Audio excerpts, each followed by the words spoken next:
ఓం నమ శివాయ. ఓం శ్రీ గురుభ్యో నమః. ఓం శ్రీ మాత్రే నమః. అందరికీ నమస్కారం అండి. ప్రతిరోజు రాశి ఫలాలు తెలుసుకోవడానికి ప్లీజ్ మన ఛానల్ని సబ్స్క్రైబ్ చేయండి. అలాగే వీడియోని తప్పకుండా లైక్ చేసి మన ఛానల్కి మీ వంతు సపోర్ట్ ఇవ్వండి.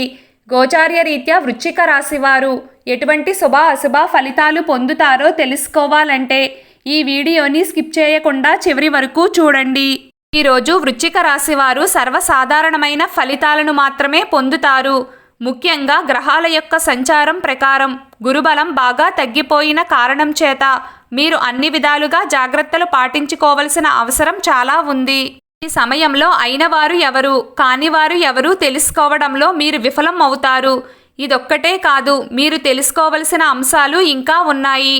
ప్రతి అంశం పట్ల ఎంత జాగ్రత్తగా ముందుకు వెళ్తే అంత సేఫ్గా ఉండగలుగుతారు. శత్రువులను కనిపెట్టలేకపోతారు. మీకు నిజానిజాలు తెలియక శత్రువుతోనే చెయ్యి కలపాల్సి వస్తుంది. కాబట్టి ఈ విషయంలో కొంచెం అప్రమత్తంగా ఉండే ప్రయత్నం చేయండి. ఈరోజు వృశ్చిక రాశి వారికి గౌరవ మర్యాదలు తగ్గుతున్నట్లు అనిపిస్తుంది. మీ మాటకు విలువ అనేది లేకుండా పోతుంది. ఇలాంటి సమయంలోనే మీరు ప్రశాంతంగా ఉండాల్సి ఉంటుంది.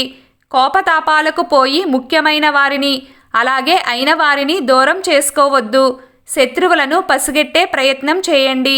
మీకు మరొక ముఖ్యమైన విషయం చెప్పాలి. కొన్ని సమయాల్లో అంటే కీలకమైన నిర్ణయాలు తీసుకోవలసి వచ్చినప్పుడు మీరు చురుగ్గా పనిచేయలేకపోతారు.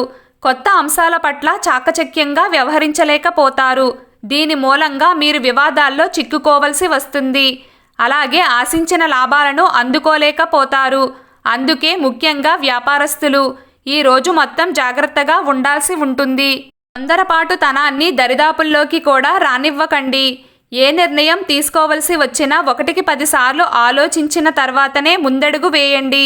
కోపావేశాలు అస్సలు పనికిరావు. ఖర్చులు ఎక్కువగానే ఉంటాయి. అయితే అవన్నీ ఉపయోగపడే ఖర్చులే అవుతాయి. మొత్తం మీద వృశ్చిక రాశి వారికి ఈరోజు మొత్తం ఎంత జాగ్రత్తగా ఉంటే అంత మంచిది. ఈరోజు వృశ్చిక రాశి వారి అదృష్ట సంఖ్య 6. ఈరోజు వృశ్చిక రాశి వారి అదృష్ట రంగు నీలం రంగు.